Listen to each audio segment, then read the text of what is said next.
Kupas na ba ang helmet mo katulad nito guys? Tingnan nyo to. Grabe puting-puti na yung may team. Pero napakintab ko nung ganito guys. Tingnan nyo. Napakakintab nito guys. Parang bago na ulit. Kung paano ko to ginawa. Panoorin nyo to guys. Ma-achieve nyo ang mukhang bago ulit. Kahit lumang-luma na ang helmet nyo. Yung kupas na.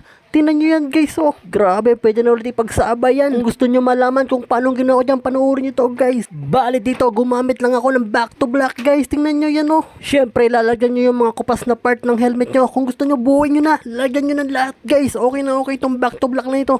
Make sure nyo lang na wala kayong papatlangan. At syempre, huwag nyo lalagyan yung tatak. Kagaya nito, hindi ko nilalagyan yung tatak na RXR kasi nga medyo maganda rin naman pag meron siyang tatak na ganyan. Saka pag nilagyan nyo yan, baka magmukha na yung bola.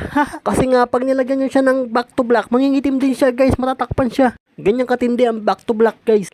Lagyan nyo lang guys ng lagyan hanggang sa makuha nyo yung gusto nyong pagkaitim. Bali dito ang ginawa ko, nakatatlong patong ako dito guys para talagang wala siyang patlang at wala kang makikitang mga puti-puti guys. Syempre guys, meron tayong sekreto na ginawa dito para mapakintab natin to ng ganyan.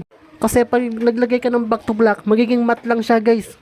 Kaya tapusin yung video na to guys kasi meron pa akong sekretong sasabihin sa inyo para magmukhang bago ulit ang inyong helmet na namuti na guys. At eto na nga yung naging resulta. Tingnan nyo naman, napakaangas guys, sobrang itim na yan oh. At kumikintab na siya guys, pero hindi pa tayo tapos dito dahil meron pa tayong magic na gagawin dito guys. Tingnan nyo, panoorin nyo. At ito na nga, pinakita ko na ang sikreto. Ito, BS1 guys, gumamit din kayo ng BS1 o ano man pampakintab na pwede nyo ipahid dyan sa helmet nyo guys. Dito nga BS1 ang ginamit ko at tingnan nyo naman, kada spray ko ay kumikintab na guys, sobrang itim na niya o lumalabas yung pagkaitim niya. At ma-achieve na natin ang mukhang bagong helmet guys, kahit na matagal na ito, ilang taon na tong helmet ito. Tingnan nyo naman guys, hindi ko rin pininturahan pero kita nyo naman, napakaitim at napakaganda pa, kumikintab na guys. Napakahusay talaga ng ating back to black. Tapos sinabayan pa natin ng ating BS1.